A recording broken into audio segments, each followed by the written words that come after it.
Good morning, everyone. So, before we continue to our new lesson, let's have first a review about our last topic. So, what is our last topic? Poetry. Okay, poetry. So, what is poetry? Literary works in which special intensity is given to the expression of feelings and ideas by the use of distinctive style and rhythm. That's all, ma'am. Okay, very good. So, what are the elements of poetry? Okay.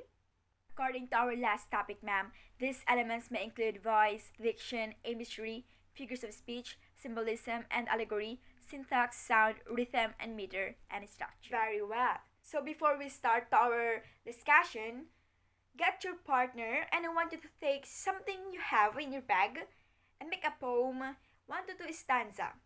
I'll give you 10 minutes to work. Okay, time is up. Pass your papers forward, and those are your handouts for the continuation of our new topic. Please pass. Okay, let's start with poem structures, types of poetry, and their characteristics. There are many different types of poetry, yes, but regardless of the specific type of poetry in question, most likely a poem will fit into one of these three overacting types of poetry: lyric, narrative, and descriptive. So let's start with lyric poetry. Anyone who can read the description of poetry on your handouts? Lyric poetry concerns itself largely with the emotional life of the poet. That is, it's written in their voice and expresses strong thoughts and emotions. Thank you. So, there is only one voice in a lyric poem, and we see the world from that single perspective. Most modern poetry is lyric poetry in that it is personal and introspective. Some example of lyric poetry are by Anonymous, Falls in the Thrift, and by Robert Herrick, Upon Julia's Clothes. So, second type is narrative poetry. Read the description on your handouts. As its name implies, narrative poetry is concerned with storytelling. Just as in a prose story, a narrative poem will most likely follow the conventions of that, including elements such as conflict, rising action, climax, resolution, etc. Thank you. Again, as in prose stories, narrative poems will most likely be peopled with character to perform the action of the tale. Example of narrative poetry are The Raven by Edgar Allan Poe and The Kill by Jennifer L. Betts. So, third type is descriptive poetry. Read the description on your handouts, please. Descriptive poetry usually employs lots of rich imagery to describe the world around the poet, while it most often has a single poetic voice and a strong emotional content. Thank you. Moreover, descriptive poetry differs from lyric poetry in that its focus is more on the externalities of the world rather than the interior life of the poet. Example of descriptive poetry are Midnight and Moonlight by Kelly Roper and A Bird Came Down the Walk by Emily Dickinson. So let's move on to the next part of our lesson, the subtypes of poetry. We have mentioned that poetry often hangs on the conventions of specific underlying structures. Let's now take a look at some of the more common of these subtypes and their defining characteristics. So, first, the sonnet. Please someone read to me the description of the sonnet. Sonnets are predominantly concerned with matters of the heart. If you see sonnets recognizably blocky form on a page, there's a good chance that the theme will be love. Thank you. Moreover, there are two common forms of sonnet, Shakespearean and Petrarchan.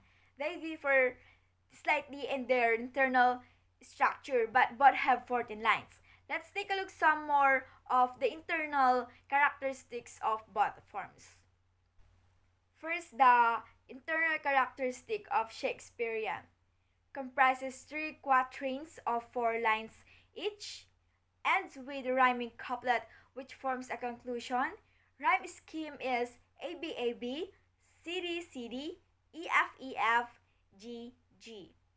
Second internal characteristic of Petrarchan comprises 2 stanzas. First 8 lines pose a question. Second stanza answers the question posed. Rhyme scheme is ABAB, ABBA, CDE. Second subtype is haiku. Can someone read me the description of haiku in your handouts? The haiku is a disciplined form of poetry that has its origin in 17th century Japanese poetry.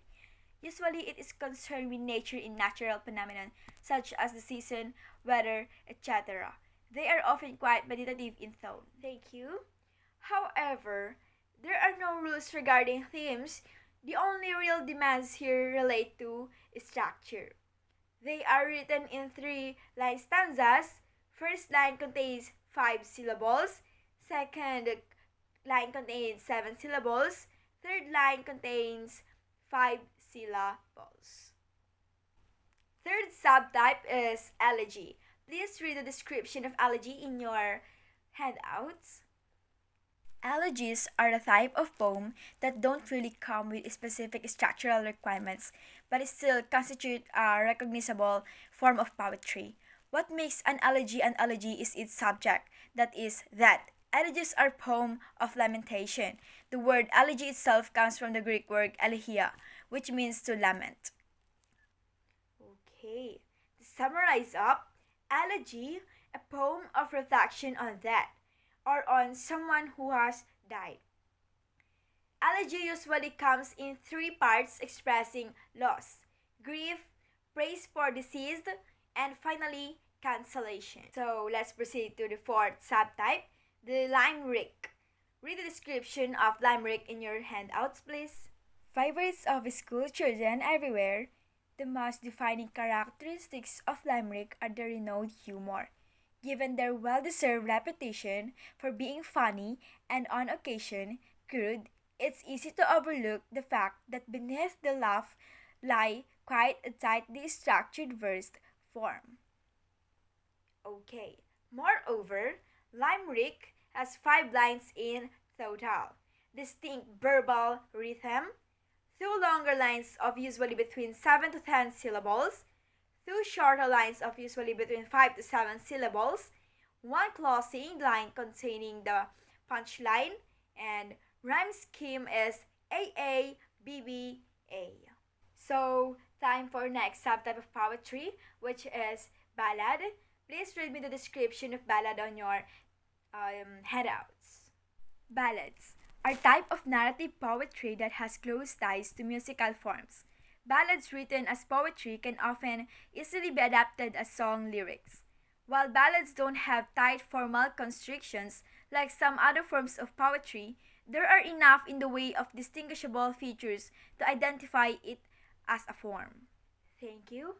Moreover, ballads tells a story, often using simple language, often romantic, adventurous, or humorous, arranged in groups of 4 lines or quatrains, often uses alternating 4 and 3 beat lines. Rhyme scheme is usually ABAB or ABC. Okay, next subtype of poetry is the ode.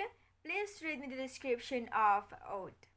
Another poetry forms that trace its origin to ancient Greece, odes were originally intended to be sung. Thank you. So, nowadays, through no longer song, the term ode still refers to a type of lyrical poem that addresses and often praises a certain person, thing, or event. So, moreover about ode, the author addresses a person, thing, or event, usually has a solemn, serious tone, explores universal elements of the theme, powerful emotional element, often involving catharsis. Odes written in the classical vein can follow very strict metrical patterns and rhyme schemes. However, Many modern odes are written in the free verse, involving a regular rhythm and without adherence to a rhyme scheme. Okay, let's move on for the last one. Subtype of poetry, the epic.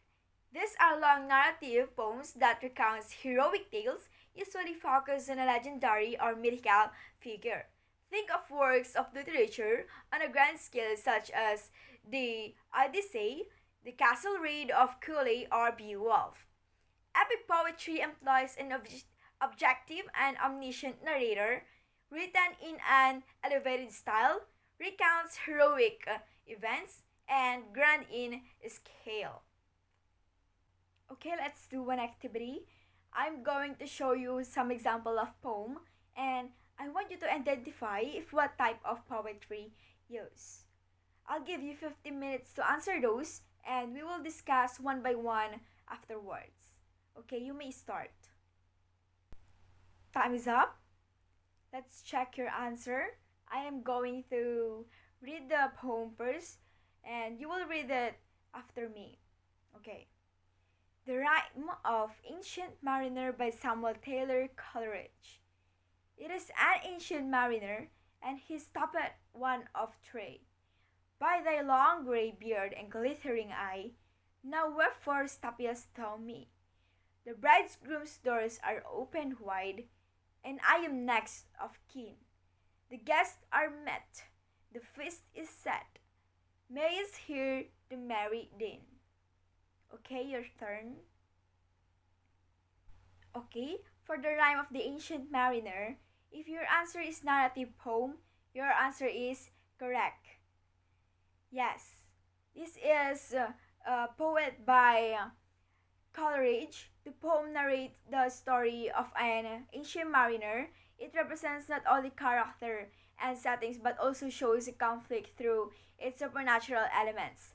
Although the poem has a good rhyme scheme in different stanzas and has a metered verse and is considered as a narrative poem.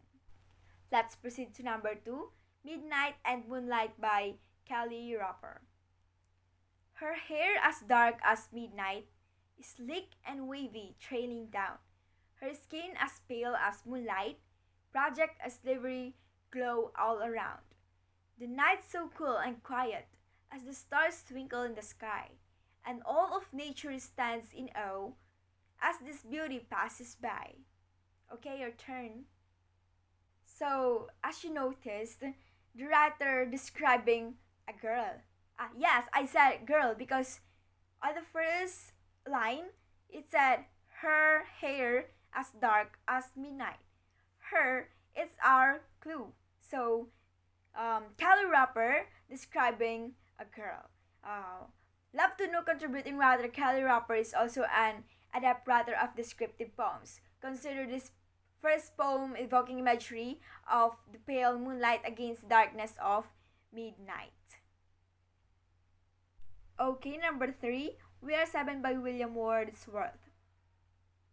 A simple child that lightly draws its breath and feels its life in every limb, what should I know of death?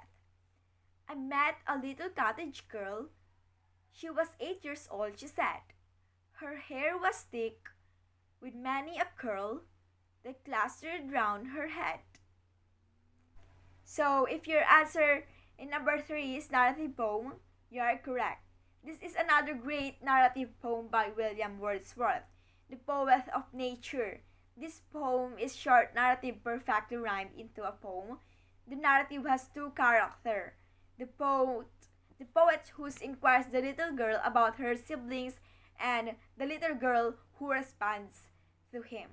Go Lovely Rose by Edmund Waller.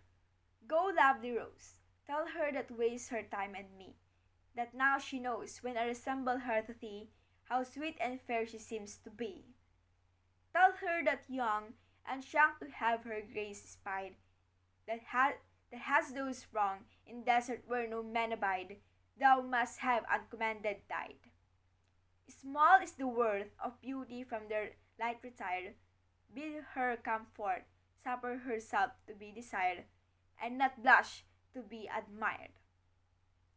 Then die does she, the common fate of all things rare, may read in thee how small the part of time they share, that are so wondrous sweet and fair. So if your answer is lyric poetry, your answer is correct. Go Lovely Rose by Edmund Waller is a famous example of a lyrical love poem in which the poet speaks to the rose he is sending to his love. Okay, number 5, The Charge of the Light Brigade by Alfred Tennyson. When can their glory fade? Oh, the wild charge they made! All the world wondered, honor the change they made. Honor the Light Brigade, noble 600. If your answer to number 5 is narrative poetry, your answer is correct. Okay. This is a short poem by Alfred Tennyson. It narrates the story of 600 soldiers of Light British Brigade which perished where the commanders made mistakes of leaving the command of attack exactly at the time when the enemy was full aware.